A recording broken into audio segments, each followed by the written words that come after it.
Hey everybody, it's Dale Hart Jr., and Nationwide is proud to be sponsored by the Farm Bureau in your state.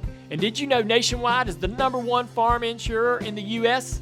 Being #1 allows Nationwide to provide products and services to meet the needs of the farmers of all sizes and types.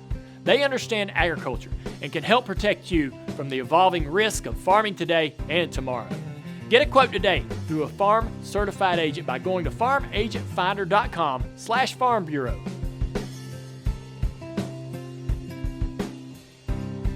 I'd like to welcome everybody to this year's Tobin Talk by a panel of economists from the Department of Agricultural, Environmental and Development Economics.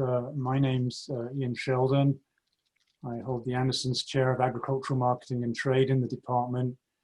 And I would like to introduce the Dean of the College, Kathan Kress, who's kindly agreed to introduce the panel and to make a few opening remarks. So Kathan, over to you. Thanks, Ian, and it's wonderful to welcome everybody. I'm sorry that we can't all be gathered in person because it's always great to see everyone, but virtual will have to do this year. I wanted to start by just kind of reflecting for a little bit that when I began this role about 3 years ago, I was reminding everyone of the importance of our college's disciplines to the very survival of our species. And I think probably one or two of you have heard me repeat the mission of our college: we sustain life.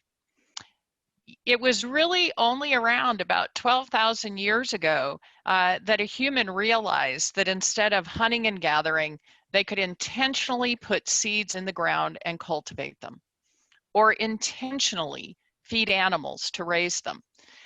I think it probably might have felt pretty simple back then, but maybe not. But that discovery was more fundamental to our ability to thrive as a species than anything that has been done by Edison, Einstein, or Curie. I think about how that must have been to exercise some control over nature rather than be subject to the whims of found food, to provide in ways that allowed for villages and towns to develop, to support specialization, to change the destiny of human beings forever. Yet any of us who've actually raised food, whether the CSA students out at our Waterman lab, or the farmers and ranchers across this country, or the urban gardener, know all too well that today we face a test that may be equal to the ones our ancestors faced. Early in the spring, when I go out to Waterman and I stop and talk with those CSA students, I typically hear them focusing on what many do when they think of food and agriculture. They focus on production. I am often regaled with the bumper crop they plan to provide in my share of their CSA. It's usually about July when it begins to sink in that they are operating within multiple complexities and interconnecting issues, which will impact their yield. There are seemingly unrelated issues which ignored drive outcomes. There are unintended outcomes which demand their attention and action to remain sustainable and profitable. It's a bit overwhelming, even on just 1 acre of vegetables. This is why research and discovery across a wide array of disciplines has always been critically important, not just to our disciplines and industry, but to humans. Not just to understand production and yield, but often and slightly more importantly, to understand the systems in which this work must be done, to untangle the complexities, the unintended consequences, the unexpected shifts. This is where I believe our college is one of the best investments Ohio ever made. I'm deeply proud of the work of our faculty who dedicate themselves to ensuring that we sustain life within complex systems. And this is where today's panel comes in. And we've brought a talented team to share perspectives on the importance of analyzing the economic impact of the pandemic on the food and agricultural sector in the state nationally, and internationally.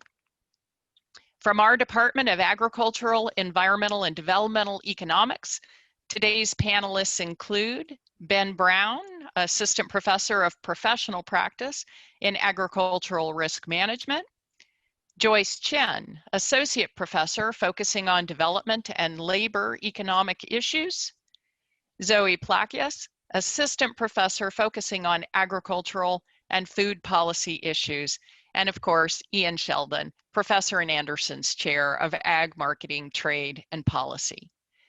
I think it's going to be a very good conversation. Thank you for joining us today, and thank you for support of our college and Farm Science Review. And I'm going to hand this off to today's panel moderator, Ty Higgins, Director of Media Relations for Ohio Farm Bureau. Ty, it's all yours. Chris, thank you so much, and really thank you to your team. A lot goes into making something go virtual. I saw the work that went into this panel and times that over 100 for the entire week, and your team had a lot of work on their hands, and it's important we do it virtually because the reason we can't meet in person at Farm Science Review is the same reason that the topics we talk about here today are so important to our industry and the state of Ohio. And so if you have questions as we talk, there, viewers, make sure and use that chat box. Let us know who you are and what your questions might be, and we'll try to get those in as time allows later on this hour. Dr. Sheldon, I want to start with you because right before all the dominoes fell with COVID-19 back in the middle of March, I had a chance to visit with USDA Undersecretary Ted McKinney, and right about that time, things were looking pretty good on the trade front. We had the first of its kind trade deal with China. Japan just signed a trade deal with the U.S. The USMCA with Mexico and Canada was coming up on us in the first part of July. So things were really rolling in a good direction for trade. And then all of a sudden, COVID-19 shut down states, shut down industries. But yet through all of this, we still kept international supply chains open. Why was that so important during the pandemic?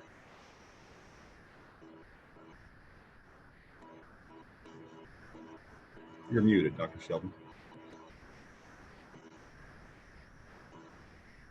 If you look at global trade, this is all trade, not just agriculture. International trade fell off a cliff when the pandemic began, and it's a significantly larger decline in agricultural trade, in total trade than we observed during the financial crisis back in 2008, 2009. What's very interesting is that agricultural trade has actually been pretty resilient. If you look at the data, we've had some modest declines in global exports since the pandemic and a modest decline in imports. And it's kind of interesting that, we didn't get the kind of negative effects on agricultural trade that were originally forecast back in April by groups such as the WTO, the World Bank, and the IMF. And I think the main reason for that, I think there's two major reasons for that. One, and this goes back to what Dean Kress was talking about, food's a necessity. It doesn't really matter how much your income changes, you still have to consume food. And I think that's one of the reasons why we've seen, all things considered, pretty resilient, both global and US agricultural trade since the pandemic began, bar, of course, some, initial glitches in certain supply chains around the world.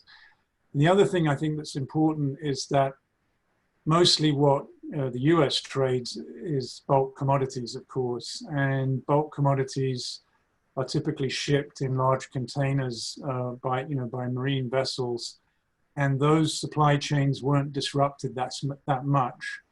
And most of the disruption came, not so much disruption, but effect on imports and exports was certain value-added products like fresh produce, meat and dairy products were affected by what happened to food demand as we switched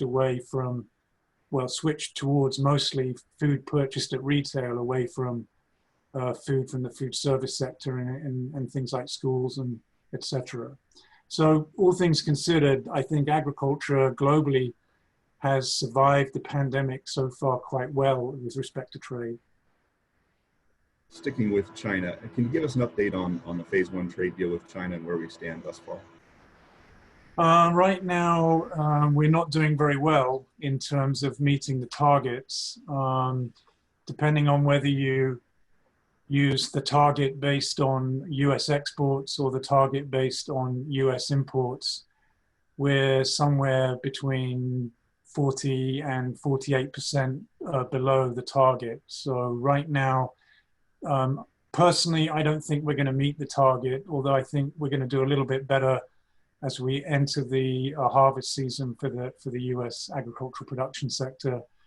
Ben and I were talking about this morning, and we thought maybe we would hit 20, 25 billion, maybe a little bit more of exports, which will be below the target, but will be considerably better than what we were at the height of the trade war in 2018. This pandemic has caused many of us in agriculture and consumers as well to open their eyes a little bit more about where our food comes from, not just within the country, but from other countries as well. And that has caused some consternation, I think, among some politicians and some consumers as well, because we do import beef into the U.S. There's been talk about limiting that factor. What's your thought on that philosophy? Well, as a trade economist, I would never support the idea of self-sufficiency if it makes more sense to trade commodities, but obviously with the breakdown in value chains. And as a trade economist, in fact, we were more concerned about not so much import policies, because in fact, most countries actually focused on relaxing import controls. We were more concerned about export policies, where particularly wheat and rice exporting countries in the developing world started initially putting in place export controls in order to keep down their domestic prices and control supplies of those staple foods. And the WTO was really concerned about that, because we know that tends to drive up world prices, but people backed away pretty quickly. So generally, I take the view that you should use the world market as the way you deal with shortages. And I think internally here in the US, the issue was more with breakdowns in the production system, particularly meat packing. And I know Zoe's going to talk a little bit about that in her remarks. At the peak of this pandemic, a staggering number, 40 million people were not working. What types of income effects should we expect to see impacting the agriculture and food industry as a result? Well, it's interesting, going back to my earlier comment about why global trade in food hasn't, taken such a hit as general international trade. And that's because, of course, food is a necessity.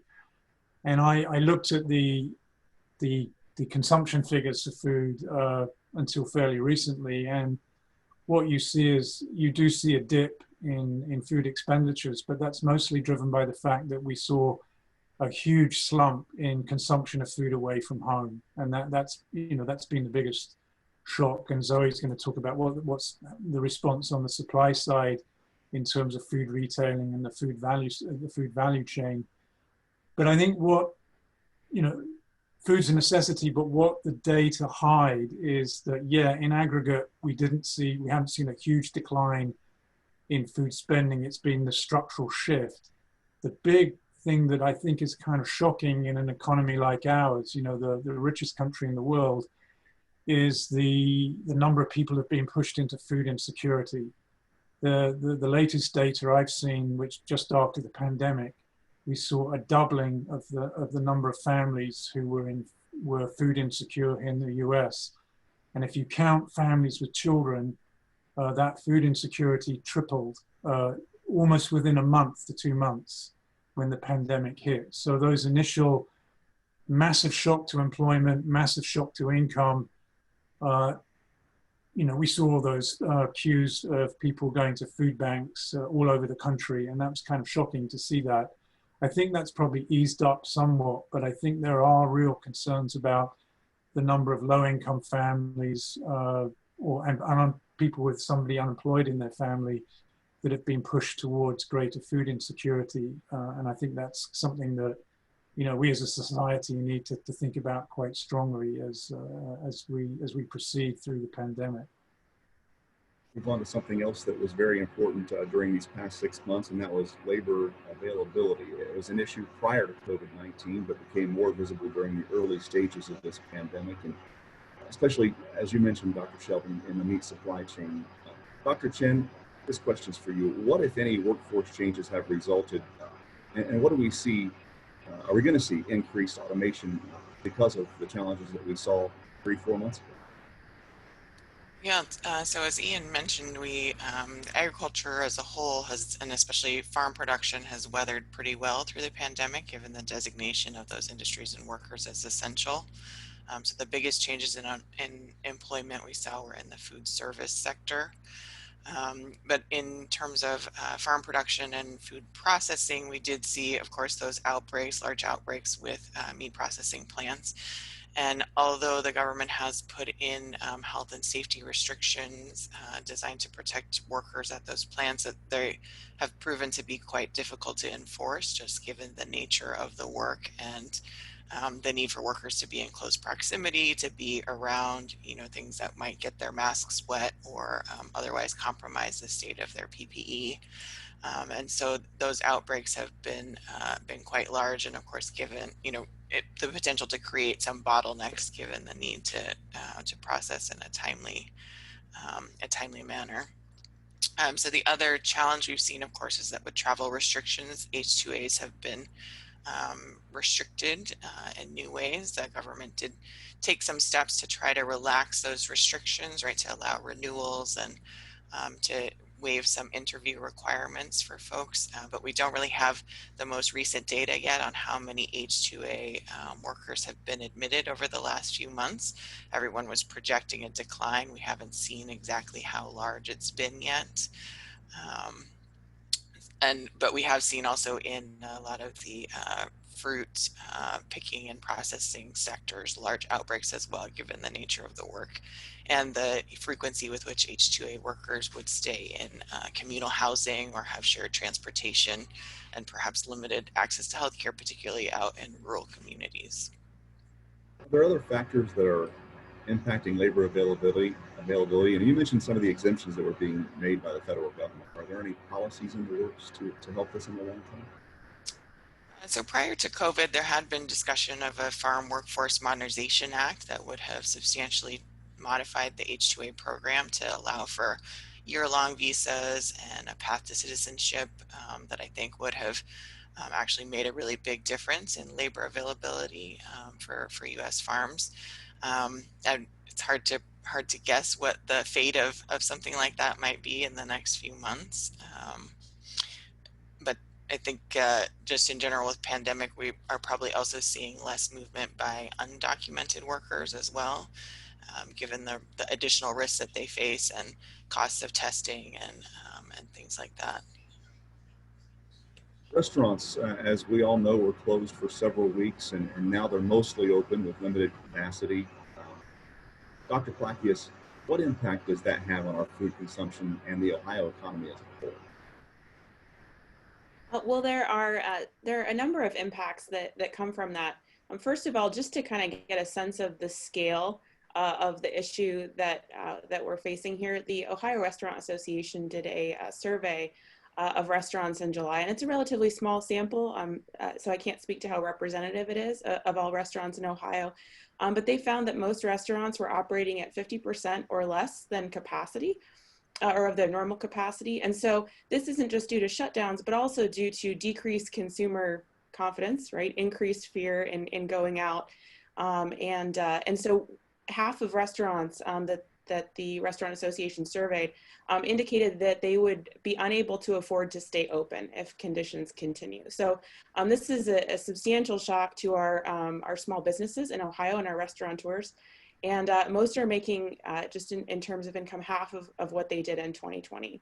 So this has a couple of implications. One is contributing to that high unemployment that we've already been talking about, right?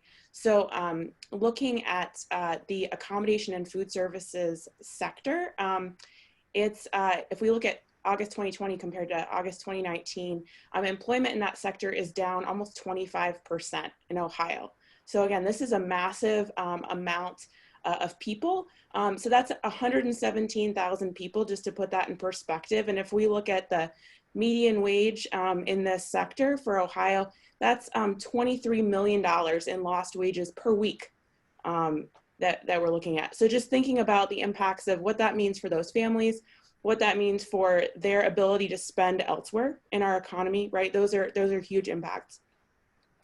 Now looking forward, as we move into winter, I think that restaurants will struggle more, right? We've all been grateful to have the opportunity to maybe sit outside, socially distanced at a table at a restaurant, right? We know it's going to get cold here very soon. It already is.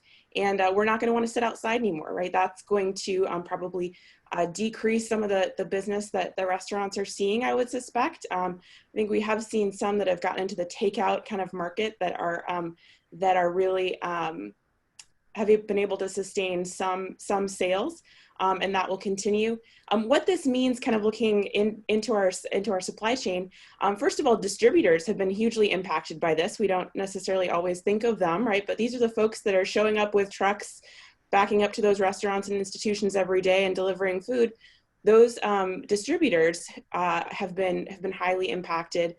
Even distributors who are distributing food that's coming from outside Ohio. And then we also had a bunch of growers in Ohio that were producing for local restaurants, right? We had from the Ag Census, we know that we had about $118 million in sales in 2017 that was directly to restaurants and institutions from our Ohio growers. And so they have been severely impacted, and they've been having to look for new markets for their output.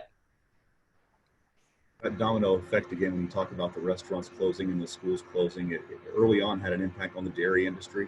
We were dumping milk on one side and having to limit our purchases of milk at the grocery store level. And then on down the line, we saw those processing plants begin to shut down, and the consumer really starts paying attention when things aren't at the grocery store. We become so accustomed to just getting whatever we need whenever we want it, that when there's not milk on the shelf or bread on the shelf or meat in the case, that we might begin to panic a little bit, not knowing what tomorrow might bring if those products aren't there again.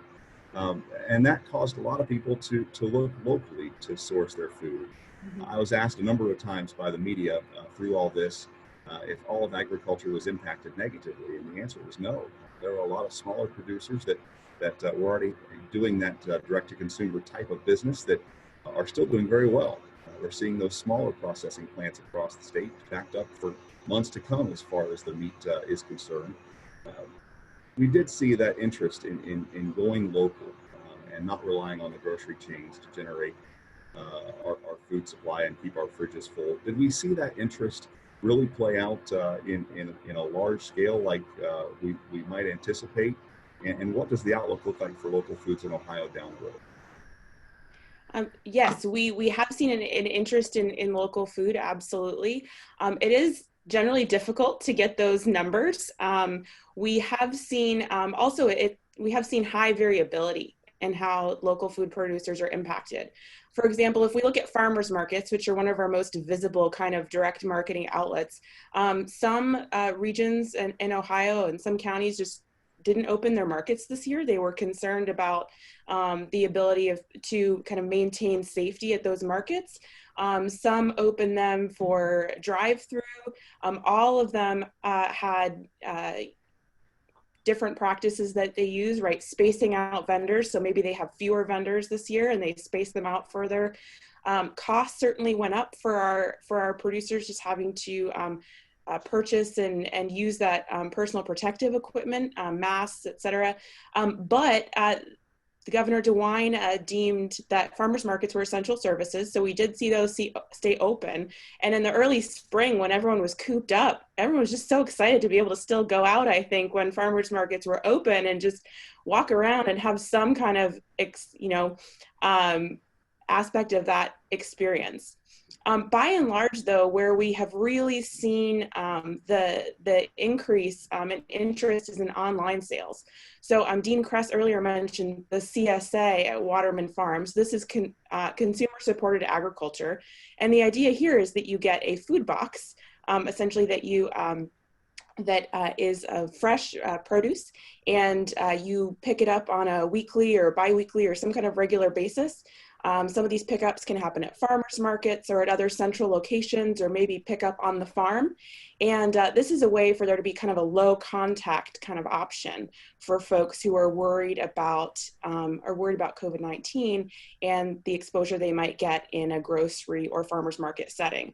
So online sales, both farmers markets having their own kind of online presence and farms having their own online presence, and huge increase. And moving forward, I think there's an interest among farmers to think about how that can be sustained. There's all kinds of platforms out there right now. Everyone's just jumped online in some way or another. So trying to figure out how to, sustain that in a way that consumers can easily access those farms online, and farmers can continue to sustain that. I think that's really the interest moving forward. I do think that once folks feel safe to do so, we will see an increase in traffic at farmers markets. That continues to be a place where people want to go. They want to have that experience, and I think that in the spring, people will be very ready to get back outside and go to those. So we still will see that in-person kind of piece. But one last thing I want to mention is, you mentioned grocery stores. Grocery stores have really seen major sales growth during this time, right? Ian mentioned the move from food away from home to food at home. So despite this increase in local food, we're also seeing grocery stores. Kroger, I think I have the numbers here, saw a 15% increase in non-fuel sales for the quarter that ended just in August. So that's nationally, not just with our Ohio Kroger stores, but Kroger is, of course, an Ohio-based company and is really benefiting from our shopping at those traditional outlets. I mentioned that the smaller processors are doing very good business right now, and it's hard to put a supply and demand table together for something that has happened just over the last 6 months, because you don't know how long that thought process is going to be sustained. But obviously there's lessons to be learned here. Do you think we're going to see those smaller processors begin to expand, or maybe just have more numbers of small processors across the state? What direction do we go on that local food scale? That's a good question. I think for quite a long time, actually, there's been an interest in folks in the local food community to increase the number of smaller scale processors.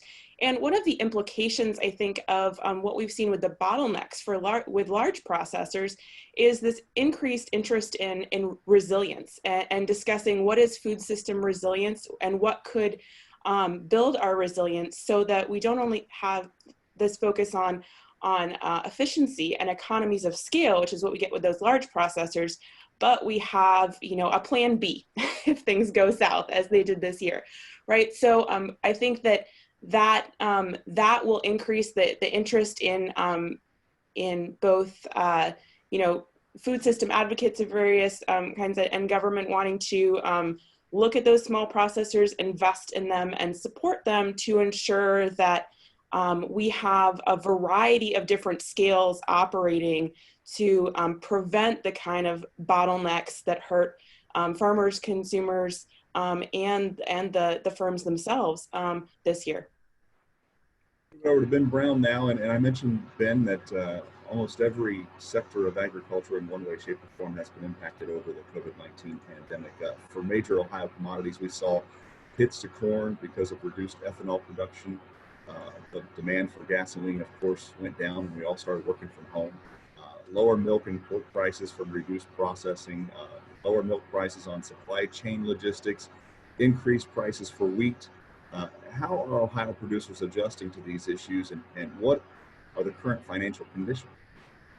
Yeah, excellent question, Ty, and thank you. And this is really kind of a summary of what my colleagues just shared in a lot of ways. But you're exactly right. Not every commodity was treated the same during this pandemic in terms of the price effects to those commodities. We saw some food grain commodities, most notably rice and wheat. Of course, we don't grow rice here in Ohio, or at least I haven't found any rice paddies across the state. But wheat, for instance, was a product where in July, we saw opportunities for high $5 wheat prices. And again, that's uncommon, in June and July. That's uncommon during what is normally a harvest period for us, right? And so, some of those things were very uncommon. They're very frustrating because on the other hand, we've got producers that are learning to manage their risk and are playing the game of probabilities and saying, hey, over a number of years, this strategy of selling early works out for me, only then to turn around and see a strong harvest rally. We're seeing it in soybeans right now, and you better believe I got a bunch of farmers that are upset that they sold in June $2 ago, right? And so, this is what comes about in a pandemic, as we see these shifts in market prices that are totally unexpected. And that's the very definition of a black swan event. However, when we look and we think about managing our risk, we're not trying to hit the top of the market. We're just trying to conserve and produce profits. And ultimately that's what we want, right? And so you listed a number of programs a number of commodities that had impacts. And I think back onto the ethanol market, we're very, to some extent, corn farmers are fortunate that we have a renewable fuel standard that places a safety net under our, ethanol consumption, right? And I like to remind farmers, and they're probably getting tired of me hearing this, but we still have a % standard mandate when it comes to the RFS. There's no guarantee that we're going to blend 15 billion gallons of ethanol, and most years we do not. And let me rephrase that. Most years we blend somewhere closer to 14 billion gallons. And the reason for that is we create these % standards, and then whatever the gasoline consumption is for the year, whatever that % is what we actually consume of biofuels. And so it works well. That formula works really well when gasoline consumption continues to increase or exceed expectations. It works poorly when we have a year like this, where motor fuel consumption falls short of expectations. And that's what we saw. We saw oil consumption and gasoline consumption for the year fall about 11% on an annual basis. Now, I'm making an assumption we don't see a large flare up on the back end of the year when we aren't driving as much. We've pretty much made it through the big driving months. But still, we're looking at an 11% decline in annual gasoline consumption after those % standards were set. So we're looking ahead to next year, trying to figure out, okay, where are those % standards going to be set? With some of the ethanol news we've had in the last couple of weeks, I do have some concerns about, where that % standard will be set for next year. But that's going to drive that corn market and provide, potentially some opportunities for producers to market corn. But still, those that were taking advantage of prices early in the year prior to the pandemic, and we were seeing opportunities to market some grain, they were sitting there in the pandemic when corn was hitting a $3 cash price, with a $3.40 cash price locked in. Now, granted, corn prices rallied since then, and we're all kicking ourselves. But again, I like to remind us, our goal is to manage risk, not to depend on those August rallies like what we're seeing this year. So I know I'm going to get flack for that, saying, I should have waited and put it in the bin. But, again, we're trying to manage our risk when we look at that. We saw that in other commodities too, and we've already talked about the livestock sector a lot. But I like to point out that proportionally, all sizes of meat processing facilities faced a challenge and saw about the same reduction in meat when you break it down into classifications. What that tells me is that no facility, large or small, corporate or private, was immune to the effects of COVID-19. And we saw issues across the supply chain. And so when we look at that and break that down, I know there's a lot of calls for localized and smaller processing facilities on the livestock side. That wouldn't necessarily have fixed our issue with COVID-19. Yeah, we might have been able to get some plants in better areas, like maybe some areas that were, there's a distance between livestock processors and processing facilities. But we still would have had this issue of a 40% reduction in pork processing capacity, a 33% reduction in cattle processing. And so that's a labor issue, and goes back to what Joyce was talking about earlier, in terms of being able to move product through the supply chain. So that was there, and then we look at the dairy side, and we had logistic issues, right? Just making sure we had product in the right spot for people to get it, because we had product, and same thing on eggs. We had products, we just had to get it to the right places and the right forms and right sizes, and so that was really a logistic issue. So we learned a lot. I think we're going to see lots of policy discussions about how much inventory and how much extra processing capacity must be made available at all times to help absorb some of these market shocks.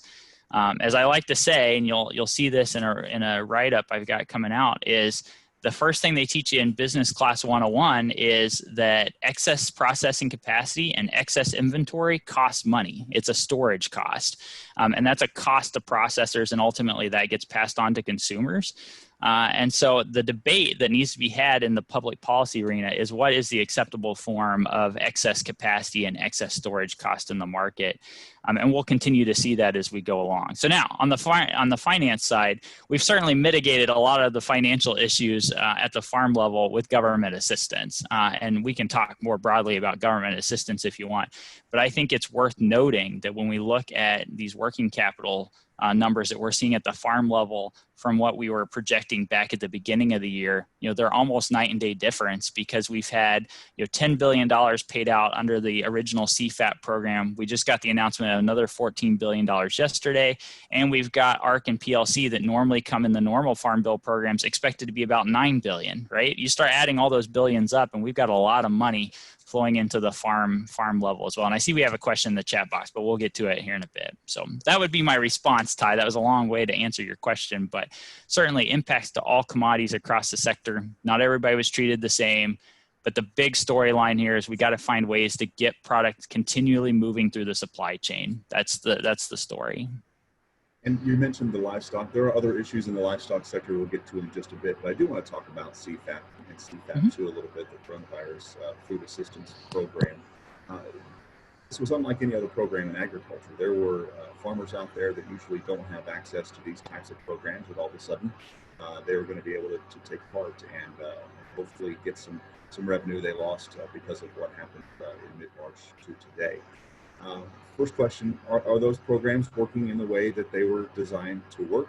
Secondly, are you getting calls from farmers you never had calls from before because they're able to learn about these programs and find out more and hopefully get some assistance? Yeah, so anytime a new government program gets announced, my phone starts blowing up. And a quick story, the day that the CFAP program got announced the first time, it got announced at 6 o'clock on a Friday afternoon, which, that's typical of USDA. I'm not trying to throw the USDA under the bus, but for once I'd like to have a weekend when they announce a government program. But I had 4 calls the next morning on a Saturday morning prior to 6:30 a.m. About, were they eligible? Does their product meet eligibility standards? And certainly we had a lot of questions, and it took us a little bit to sort it out. Same way this round. I have questions about the CFAP 2 program, and we'll continue to get those sorted out and work through. But you bring up a great point. We did have a lot of livestock and specialty crop growers that had never experienced government programs before. And so getting them educated in terms of what do they need to do and how do they work with FSA was an initial hurdle as well. I look at this CFAP 2 program that was just announced this week, Ty, and I'm not sure there's many commodities. I could probably count them on one hand or maybe 2 that aren't eligible. I mean, we now have expanded the safety net to just about everybody. There's very few people that aren't covered under this new program.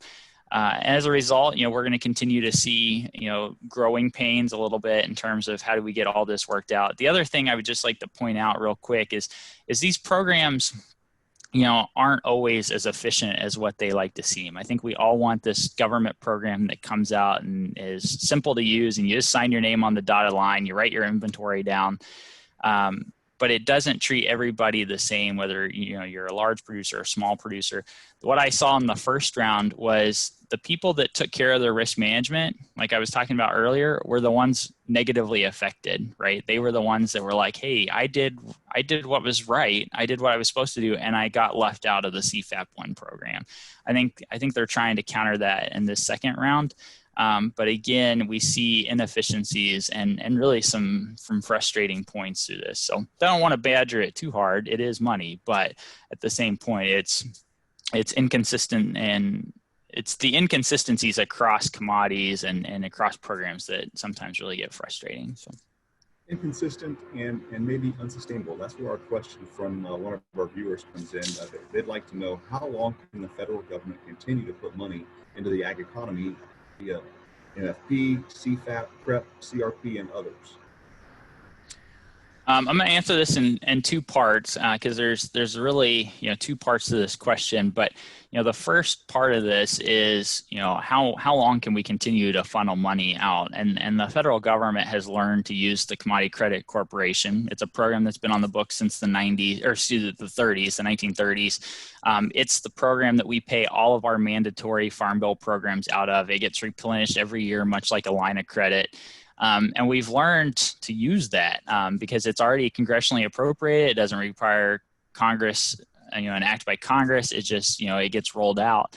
I think you're now starting to see legislators push back against that a little bit. Just yesterday, the continuing budget resolution for next year, we don't have a way to find, at the end of the month, our government would shut down if we didn't have a continuing resolution. And so they have passed a continuing resolution through December, but it purposely leaves out a replenishment or a refunding of the Commodity Credit Corporation because, senators are saying, hey, wait a second. Yes, we allocated this to you already, but we want to see where this is going and how this is being used. And so I think even senators on both sides, not just Democratic senators, but Republicans and senators are now starting to push back and say, hey, we want to see how this is being used and is it being effective? So we've pretty much reached the limit now. The $14 billion that came out this week was pretty much the limit on what's allocated through the CCC. Now there's this whole question about WTO disputes, and I think this is where Sheldon can come in, is, we do have an agreement under the World Trade Organization that we will not subsidize ag production more than $19.1 billion a year. The latest numbers that I've got pulled together show that we're going to subsidize agriculture $41 billion this year, 42 billion. Granted, market prices have deteriorated, so some of that's making up for lost market revenue, but it still goes to show that when you take that as a percentage of total cash income, we're over half of the cash revenue to farms is now coming from the government instead of the open market. That's a problem. Does some of our trading partners push back on us and take us to court in the World Trade Organization? It's likely. What happens? That's a good question. I'll defer to Ian Sheldon here to talk about this because the appellate board's defunct. And so I really don't know what happens at this point. All I'm saying is there is a case to be made. Hopefully none of the countries are listening. I don't want to tip them off, but I think they already know. So I'll kick it to you, Ian. Thanks, Ben. Even before the pandemic, Ty and everybody who's listening, there was a real concern that the MFP program, probably in 2018, we're pretty sure it's taken us over our WTO commitments on level of farm subsidies, and presumably the 2019 and into 2020 we expect to be above those commitments. So these were commitments that the USA and other countries who are signatories to the WTO made way back in the 1990s, 1994, to capping the amount of money they spent on farm subsidies and not to use trade distorting subsidies. So Ben mentioned, 40 billion, I think you totaled up. 41, yeah. Not all of those programs would probably be considered trade distorting by the WTO. Some of these would be considered to be legitimate safety nets for the farm sector.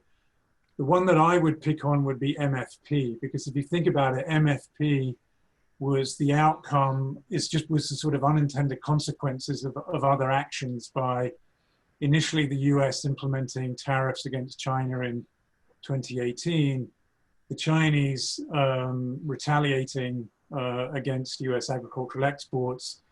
Obviously, we saw a huge decline in our market share in China. So MFP was brought. So you've got this sort of odd policy that you introduce trade distortions, the Chinese retaliate in a trade war, we then implement a subsidy which probably violates our WTO commitments. I think the important point that Ben raised was, though, right now the WTO is not really functioning in the way that it was designed.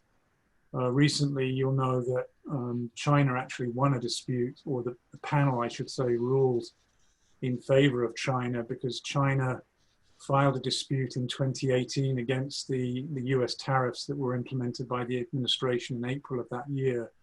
And that completely violates the multilateral agreement that is the WTO. Is you're not supposed to just unilaterally jack up your tariffs above your bound commitments. So China filed a dispute, and the panel ruled in their favor. Interestingly, the US did not file a dispute against China when China retaliated against the US in 2018, because I think the US Trade Representative, Robert Lighthizer, if you follow these things, is very cynical about the role of the WTO, and he doesn't feel that it works in the best interests of the United States. So, you know, the US has sort of adopted this power bargaining approach, try to push China bilaterally into negotiating with the US. But the point about that panel ruling is that the US can now appeal it.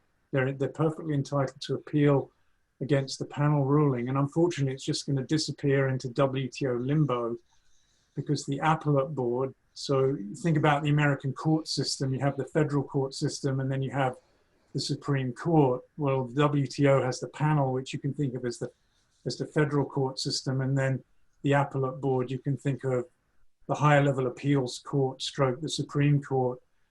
That appellate board normally has 7, I won't call them judges because they're not all lawyers. Some of them are just trade negotiators and diplomats. There should be 7 members, so that there's always going to be 4-3 or whatever, or, you know, there's always enough, you can always have reach a majority on the court. Unfortunately, we've gone down to only 2 members of the court, because the US and other countries, including the EU, and actually under the Obama administration, we've successively failed to appoint new judges or new people to the appellate board. So the US can appeal that. And likewise, if countries think that the US is violating its commitments on agricultural subsidies, there could be a panel ruling, but the US could simply ignore it or appeal it, and it would disappear into limbo. So this is one of the problems, is that the multilateral trade dispute resolution mechanism has broken down. And my big fear is, Ben says, don't tell our, you know, competing countries in the world market about what we're doing. They know full well. And they've already gone to Geneva and said, hey, the US is violating its commitments on export subsidies. And my big concern is, if the dispute settlement mechanism breaks down, and remember, the US lost a very big case against Brazil in the cotton industry earlier in the 2000s. If that mechanism breaks down, what do you think other countries are going to do? They're going to do exactly what the US and China has done in the trade wars. They're going to act unilaterally, and they're going to increase their own agricultural subsidies. And the EU will not need much of an excuse to do that, in my opinion. And the Chinese themselves are doing this. China has become a big subsidizer of its own agricultural sector. So, yeah, I think the question was about the efficiency. As a trade economist, I worry about these things, and I worry about the breakdown in the dispute settlement mechanism. I'm a multilateralist. I'm an unreconstituted multilateralist. You know that, Ty. We've talked about this before. So, yeah, I find that really concerning. And not meeting the phase 1 agreement, I worry that that's going to blow up. And that there's no robust dispute settlement mechanism in the US-China trade agreement that I can tell. Plakias, how do consumer-focused policies fit into this conversation? Well, I think that this is a unique shock relative to some shocks that we're facing, because sometimes we'll see shocks that are really focused more on the farm economy, right? We'll see a weather shock, or we'll see a trade shock, and the COVID-19 shock is affecting everybody. So I think there's an opportunity for us to think about what are the kind of win-win or win-win-win policies that could help consumers, workers, and firms in the food system and farmers, right? What are those opportunities? So just kind of going back to a fundamental level, right? Addressing COVID-19 so that our economy can get back on track and supporting consumer demand can help everybody in the food supply chain to the extent that for those that are producing, right, for our domestic markets. So I think that's really key here, to consider the whole system, right? And not just, and of course it's important to support our farmers, but are there ways that we can get our entire food system back to work at capacity and help everybody along that chain. The other kind of piece I want to mention there, and Ben was mentioning the kind of capacity issues at processing plants, right? That was about worker vulnerability. And everywhere that there are people in our supply chain, there are effects of COVID-19, right? And that's every point in our supply chain, right? That's why we saw firms at different scales that were all affected, right? Because all of them had people in them. And so I think the other piece is thinking about and taking a hard look at worker-focused policies, so consumers and then workers, and saying, what can we do better here? There are some significant vulnerabilities that have been exposed in our food system, and I think we need to take a hard look at what policies can better support workers and create better incentives for firms in this space so that we can be running at capacity. And again, that benefits everybody. That means that there are products on the shelves in the stores for consumers, and that benefits the farmers who are selling into those markets. Then I mentioned there were other important issues in the livestock sector, the discrepancy between what the farmer gets at the farm level and what the consumers asked to pay at consumer level. There's a huge discrepancy there, and there's been some proposals to improve price discovery in livestock markets, including a mandatory limit to cash negotiated purchases. Is that the right way to go? Gosh, Ty, this subject is definitely hot. I learned more about livestock in the last 6 months than I think I ever have. And I grew up on a beef farm. So let's put that into perspective here for just a second. We started off, and I'm going to get to your question, but we started off, you asked Ian about the question about, limiting exports, right? Or excuse me, bringing in imports of beef and limiting exports. That was a really hot topic, and it applies to what Zoe just talked about, right? We want to keep product moving through the supply chain. And so if we are worried about, meat products, right, limiting exports that out of this country isn't really necessarily going to solve our problem, because it just sends the signal to the processors to stop processing product, right? It sends a negative economic signal to them, and we haven't done ourselves a favor, right? So the big message here is just to keep the supply chains open. The next question is, and it relates to beef producers, is there was a lot of beef producers that were seeing their cattle prices, and even pork producers, seeing their pork prices decline. But yet the U.S. was increasing the imports of beef and pork, right? And the reason for this is when you think of these value cuts on a beef, and you think of ground beef being chuck, and loin to some extent, but mostly chuck, right? And I'm going to use an analogy here. When I think of my home farm, when we have beef and we put it in the freezer, the first thing gone always is the steaks, and then we're left with the hamburger, right? But we're going to continue to eat on that hamburger before we refill the steaks, right? And that's the same type of environment we had when we were in the peak of the pandemic, and certainly we're not out of it, but when we were in the peak of the pandemic, there was a strong rush to the grocery store for those freezer products, ground beef, ground sausage, right? And basically we needed lean products from Brazil, from external markets, to come in to mix with our product here in the United States to create those hamburger cuts. If we hadn't have done that, if we hadn't have allowed for the imports of those products to come in the country, we would have taken high value cuts like steaks and turned them into hamburger. And then we've reduced the whole cutout value for the beef and pork producer. So it was important that we kept those supply chains open. Now, to your specific question, I kind of diverted a detour. Now I'm back. To your specific question, all of that heightened what we see all the time is the farmer share of the food dollar, right? And so when we were at the peak of the pandemic, we were having troubles with packing plants, and we were seeing pork and beef prices skyrocket. Beef prices went up to about $400 a box value, just astronomical values. We've never seen that prior. At the same time, we were seeing live cattle prices at the farm gate drop. And as a result, that spread between retail and farm gate increased about 300%, a little over than 300%. And so that was really attractive and got farmers all worked up about, we need to find a better way to do price discovery. And this is where I'm going to put my hat on, my teaching hat. There is a difference between price discovery and price transparency. And what producers are really looking for is price transparency when they talk about this. The price discovery component of it really works well in these alternative marketing agreements, which are those those formula negotiated prices. When we think about cash negotiated, that's what everybody's pushing for right now. Basically put a limit, increase the amount of animals that we negotiate on the cash basis or at the auction barn. But when we do that, we're decreasing the inefficiency through that beef supply chain. We're sending a signal to producers to reduce quality, because all of a sudden quality doesn't matter anymore. The only thing we're looking for is how quickly can we grow those animals, and we're increasing marketing costs to the producers. So who are the producers that are most losing from moving away from marketing agreements to cash negotiated? It's cow-calf producers and consumers. Look at Ohio. We're mostly a cow-calf state. We grow high-quality cattle and pigs. We have a lot to lose. And by my estimate, just through a simple welfare agreement, we would lose about $200 million on the beef cattle side alone if we went to a 50% cash negotiated.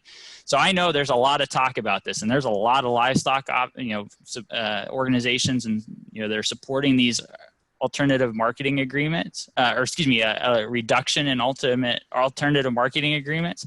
But Ohio has a lot to lose here. And so, make sure you know exactly what you're asking for between price discovery and price transparency. That would be my answer, Ty. Thank you.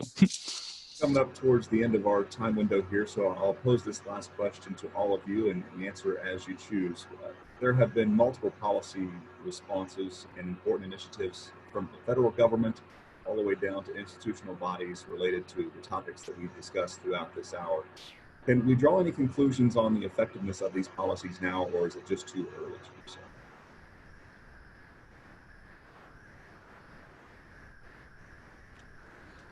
Does anybody want to go first? Well, Ty, just very quickly on trade, I think we've largely stayed away from implementing trade policy responses with respect to the pandemic. And, Ben made a good point about, export policies, for example, stopping meat products leaving the US.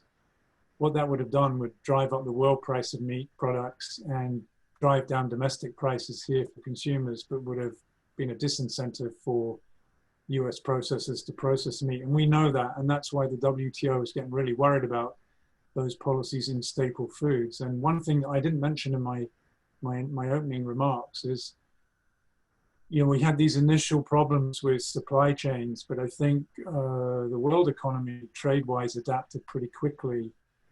And we are not facing a global food security crisis right now. We have plenty of stocks. We have no production problems on the line. And so as a trade economist who push for open ag markets, for commitments to reduce barriers to trade in agriculture, what's happened kind of, at least 2020 hindsight tells me that not overreacting with trade policy and letting the world market do its job would support that argument. And I would leave it there. But one quick point in response to something Zoe said, and this kind of relates to things that Joyce may comment on as she comes back into the conversation, is I think that we've talked a lot about transfers to farmers to help farmers out, but we are just looking at the numbers on my screen here. We went from predicted food insecurity for households with children, 9.4% of the population with households with children were food insecure as of February 2020. That's now running at 30%. I don't hear as much conversation about it's all well and good to expect food banks to do it all voluntarily. What about more, expanding the food stamp program, and thinking we really do. I personally believe we do need an agreement in Congress that will extend, unemployment benefits and those standard macroeconomic tools to help people get through the pandemic. So I really would support or agree with Zoe on what we need to do on the unemployment stroke safety net side, because I think European economies, particularly in Northern Europe, have probably done a much better job of expanding that safety net to help people. Chen, your thoughts? I would agree with that, Ian. I think, you know, we shouldn't forget that COVID has had very disparate impacts by race. And the Latino community has been, or Latinx community has been greatly affected. And so the more we can do to reduce that vulnerability and to provide stability for them in terms of access to medical care, child care, elder care, things like that, actually the more that's going to facilitate them staying in or remaining in the labor force, right? Which I know that a lot of meatpacking plants have noted that retention has been an issue. So they can find workers, but they have to train new ones, which costs money and takes time and creates new delays. So to the extent that, you know, these consumer oriented policies improve labor supply and retention, I think that's another thing we should consider. And then I will say on the H2A side, I think the exemptions that were provided certainly have eased labor supply shortages through the pandemic. And I expect that they could continue to improve labor availability even as the pandemic subsides. But there are, I think, lingering questions, as you mentioned earlier, Ty, about conversion to automation. And I suspect that a lot of processing plants will be looking very hard at that because even if workers were to become more available, there's always that inherent risk in having workers get sick or, you know, some other situation like COVID that you wouldn't have to deal with machinery. Plakias, about 30 seconds. Sure.